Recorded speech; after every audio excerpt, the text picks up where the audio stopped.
Well, hello friends, Coach Bob with you today, and today we are with great heaviness in our hearts getting ready to say farewell to this wonderful Ryker Rally. You know, this is my last long ride on it, if you consider 100 miles long, and I really don't, but this is the last ride of anything other than just brevity, I'll say. You know, I started this whole series with my feelings on it without knowing anything about it, and I wanted to do a closeout video that would just see if my feelings have changed on it.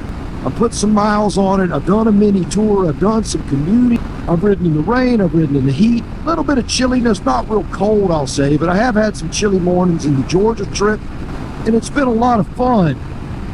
So have my feelings changed on it about this thing? Is it still what it appeared to be? Well, spoiler alert, it is everything it appeared to be. But before we get to discussing all of this, if you would give the video a thumbs up, share it with your friends, all that jazz, I'd appreciate it. So initially when I got on this thing, the very first thing I noticed is that it's fun. It's just fun. Well, guess what?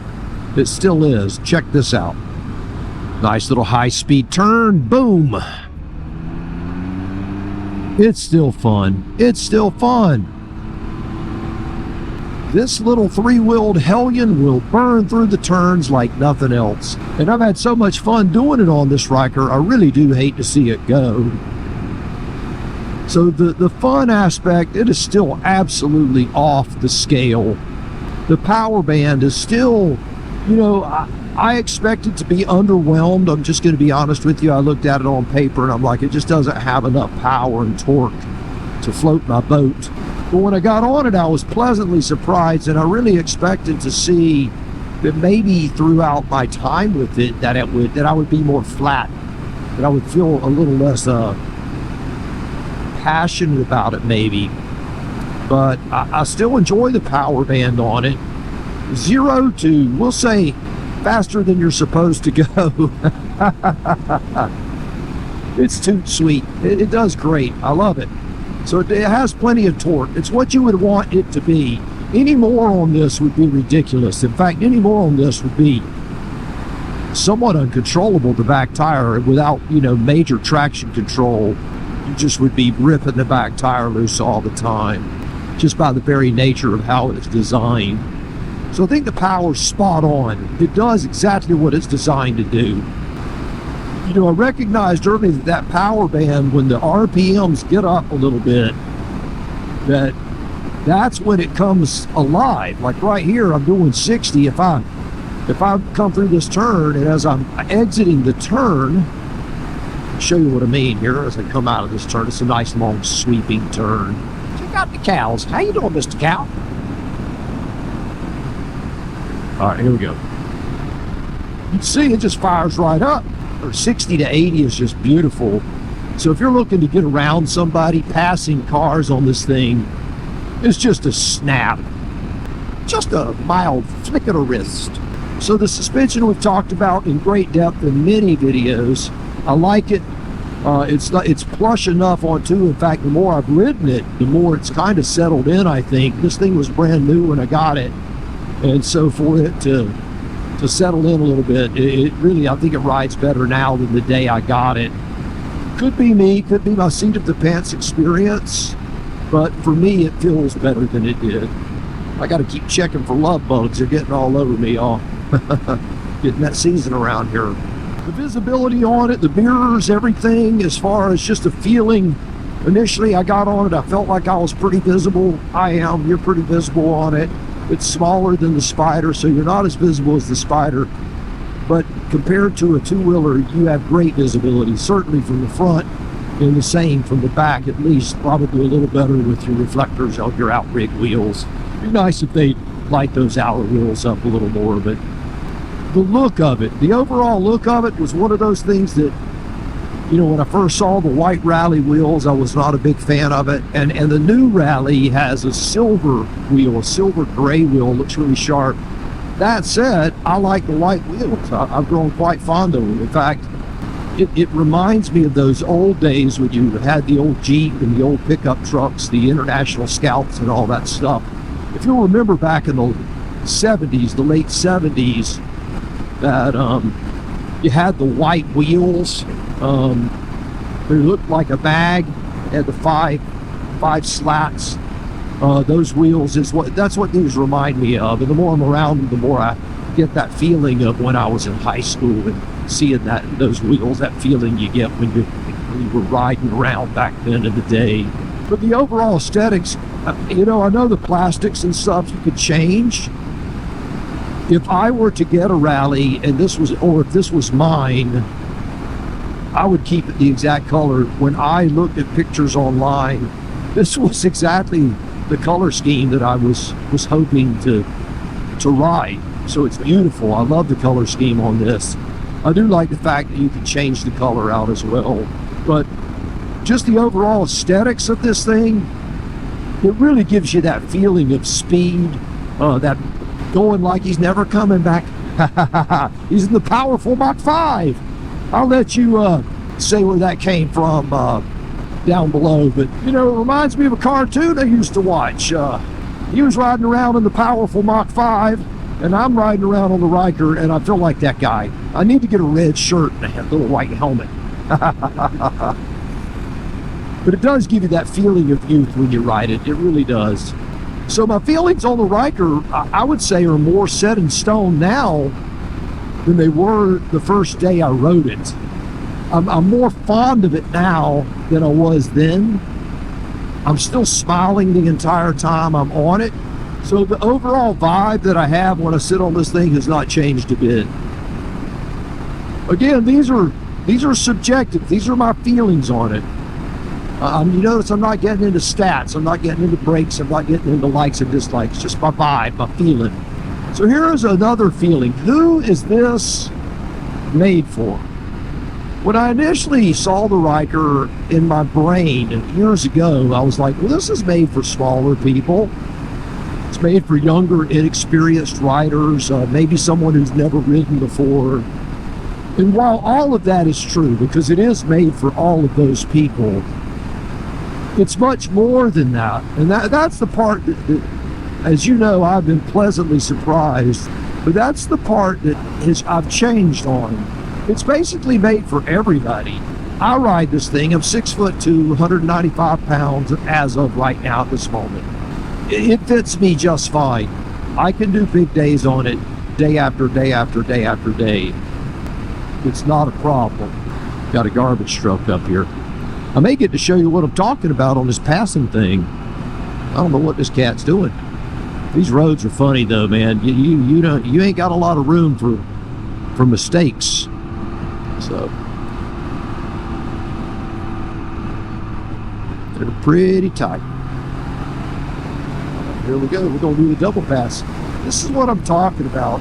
I have plenty of room to get around everybody. And now as I'm approaching that yellow line, I'm right back across. So it's easy to pass. In my car, there's no way I could have gotten around either one of those guys. So again, I was saying this thing is for anyone. It's for anyone who wants to ride, who wants to experience the outdoors on something that is a fundamentally simple motorcycle to ride. You get all of the vibes that you had when you were young. If you're a two-wheel guy and you're like, man, I just want to ride something that I don't want to freak out and stress out about. I just want something to go out and play on, and grocery getter, and a place to go, go out with my buddies, go for a ride, go have a hamburger or something. This thing's perfect for you. It's perfect for you. For the older person, someone who's retired, and they're just going to be hanging out around town, this thing, man, would be the perfect grocery getter. You got with your link system, you can get your ice chest back there, you can put bags back there, you could hang things on it. You can handle enough weight to where you can carry all the things you need to carry day to day to day. I found myself going to the pool with this thing, just throwing my swim gear in the back and going for a swim, and throwing my gym bag on the back and going to the gym. And so if you're a retired person who just says, man, I was thinking about buying a scooter, this is way better. I'm just going to tell you, this is way better. I know it costs more, but the entry fee is more than a small scooter, but this thing's awesome. Now, scooters are fun, though. I'm not going to lie to you. Every time I see one, I yell, "Scooter!" It's a rule. Now that you know the rules, you have to do the same thing. All right, I digress. As I also showed earlier on the channel, and I'll leave a link up here for my touring video, if you want to do those weekend trips, those 500-mile trips, you can do those things pretty easily on this thing. My only suggestion is, if unless you're really in good physical condition, I would suggest a windshield. A windshield would be a game changer for this. Seat of the pants feeling, acceleration, it's great. Look, it's great. Fun factor, off the scale. I can't say enough good things about this little guy. So there you have it, my feelings on it, not my stats. This is just what I said, a feeling video. What in the sassafras is going on up here? I just always love it. Look like somebody getting a house delivered. All right. Yes. Oh, looked like a tree fell on that thing. They're fixing it. All right. So there's my feelings on the Ryker Rally. It is going to be parting with sweet sorrow. I want to thank Johnny the Fox and Tommy for being so kind to deliver and pick it up, and John to make sure that I got it and was able to really ride it and really tell my true feelings on it. BRP has been very open with me on this and said, thrash it, share it. And that's exactly what I've done. I've not held back. I've ridden hard on this thing, and it's heeded the call. And I want to thank you guys, the channel, the subscribers, you know, for watching this content. I hope you got something out of it. Be sure to stick around. By the time you're watching this, I'm working on Spyder videos.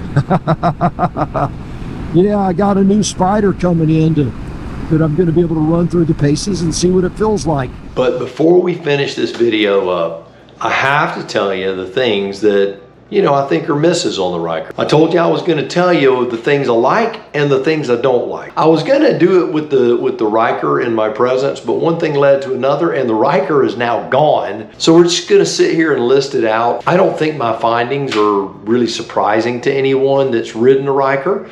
And if you've never ridden one, it gives you something to look for and maybe to change and update when you get yours. First off, I'm going to tell you what did not disappoint me. The performance of it did not disappoint me. There are those who said they wish the Ryker had power steering. I don't want it to have power steering. I like the feeling of the Ryker the way it is. I like that feeling. That it's almost like, I'm going to describe it as the rack and pinion feeling of the old MG, where you just felt really connected to the road. That's how the Ryker feels. It just feels very, very connected, and I like that a lot. So don't mess with the power steering there, BRP. At least in my opinion, don't put power steering on it. There are things you can do to upgrade the suspension, but for what I was doing on it, I found the suspension to be more than adequate. But those were the things that I think that as I was talking to people, where others were saying they wish that BRP would do these things, I really didn't see it necessary to be done. But here are the four things, only four things that I found that I felt were lacking. First off, as with the Spyders also, you need more adequate lighting. I'm not saying the lighting is inadequate, but it needs to be better. Those outrigger wheels, where you have that red reflector tape on the back of that outrigger front wheel, should be a light, and it should illuminate when you press the brake pedal.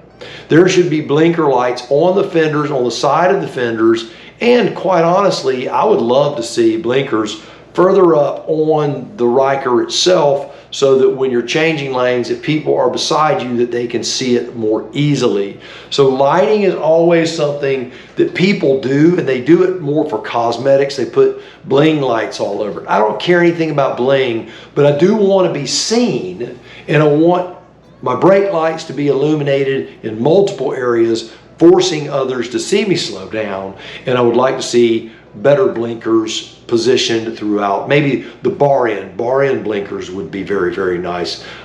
Something like that. The other thing, the glove box. I found the glove box, it got so hot that I was afraid to put my phone up there. In fact, my phone, anyone who has seen the iPhone, if you leave it in the sun, it'll get the little thermometer thing on there, and it'll say it's too hot, and it shuts it down.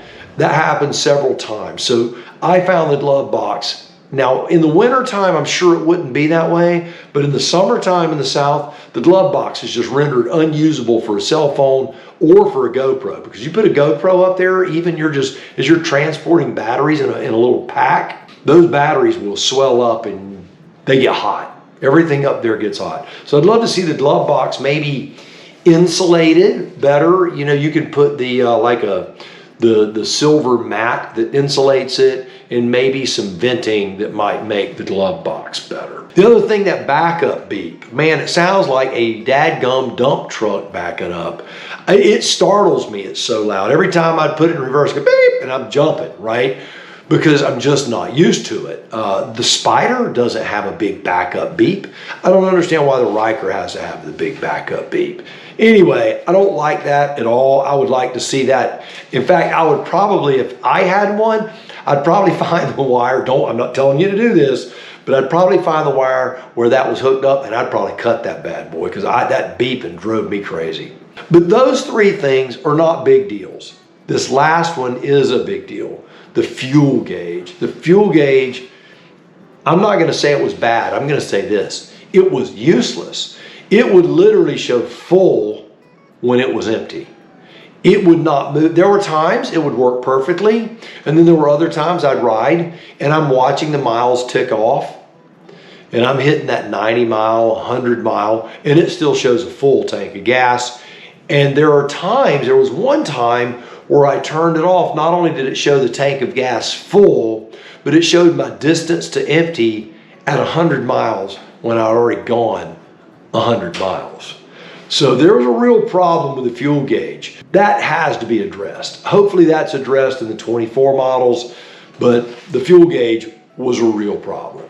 So that's it. That is all of the nitpicking. And let me tell you, I dug deep. I mean, could you get some heavier brush guards on the front? Could you get a heavier skid plate? Could you get heavier duty everything for the suspension? And could you get all these different, things? You could, but that's true with anything. Those weren't things that I felt that were limited my ability to ride, and I didn't think were even worth mentioning. And so there's always little things you can always walk around and pick everything apart, but those are the four things that I thought really needed to be addressed. All right, now back to the video. There's all my stuff. And you guys know I'm a Spyder RT guy, so I'll be able to compare a new one with an old one, so that you guys who are out there looking at the used market, you can determine whether that 19 and earlier is worth saving that coin, or if it's worth saving that extra nickel so that you can get that newer model. All right, well, I'm going to blast on through Monticello, Florida here, and then I'm heading home. Got to attend a memorial service for a friend today. God rest her soul. She was absolutely wonderful. Prayers for my buddy Rick and his family. They're awesome. They're going through a tough time, and I can't wait to get there and give them a big old Coach Bob hug. All right, well, there you have it. Another one in the books, baby. So you go out, buy the motorcycle of your dreams, eat right, take care of yourself, and remember, if you're not having fun, you are doing it wrong. Now you go seize the day, and I'll see you on the road real soon. But it won't be on this, because this thing's going back to BRP, dadgummit.